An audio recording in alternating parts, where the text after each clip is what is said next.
Sometimes people who are accused of domestic violence who are innocent end up with worse results than people who are guilty.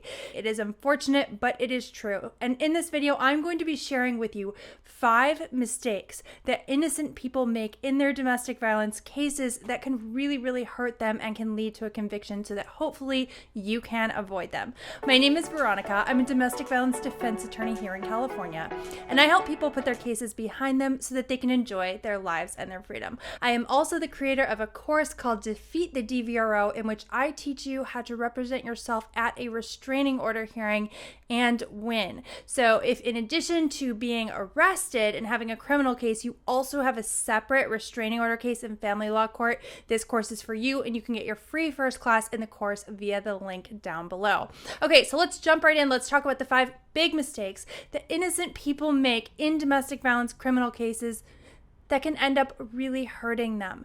Number 1, innocent people will often talk to the police. And this applies even if you were already arrested. The police often will still try to contact you before your first court date and ask for a statement. So you will get a call, sometimes from a blocked number, sometimes from an unknown number, unknown to you, and that will be from a detective. So if you were arrested and you are awaiting your first court date, I highly recommend that you do not answer any calls unless you know who it is from. That way you can screen them. If it is a detective, you are not answering and getting put on the spot. Now you may be thinking, but I don't have anything to hide. I want to give my version of events.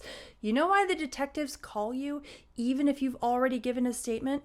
It's to see if your statement has changed. Now, when you got arrested or right before you got arrested, you were probably very stressed out, right? You also may have been concerned that the other party might get arrested.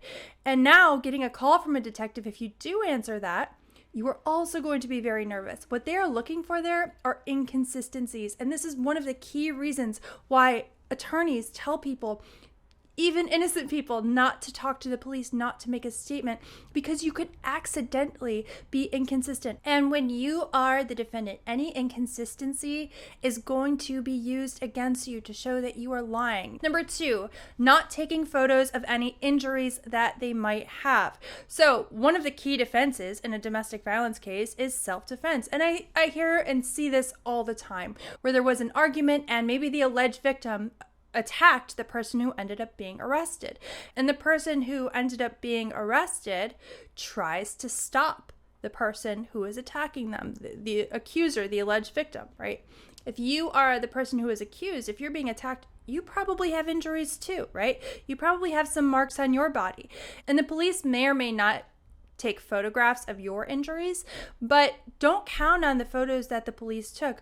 When you get out of jail, when you bond out, one of the first things you should be doing is documenting those injuries. If you don't take any photos of your injuries and the photos that the cops took are blurry, or they never turn them over and they say we didn't take any or we lost them, then your self-defense case, even though you were innocent, you were legally allowed to use reasonable force to stop someone who is attacking you, it might evaporate and you might end up with a conviction when you could have prevented that. Number 3, not take the case seriously and assume that it will be dropped without them really making much of an effort. A lot of people think and hope that the truth will set you free. Since you are innocent, it's not possible for you to be convicted. People do have this mentality, and you may be thinking, why should I hire an attorney? Why should I go through all of this? You know, the victim doesn't even want to press charges here. This thing, surely it's going to be dropped. That is not how it works, and people end up getting convicted of things that they did not do all of the time. So if you are innocent, if you didn't do it, why are you going to take a conviction for it and let it ruin your life? You need to take it seriously, act quickly. You want to do everything possible to get it dropped as early as you can.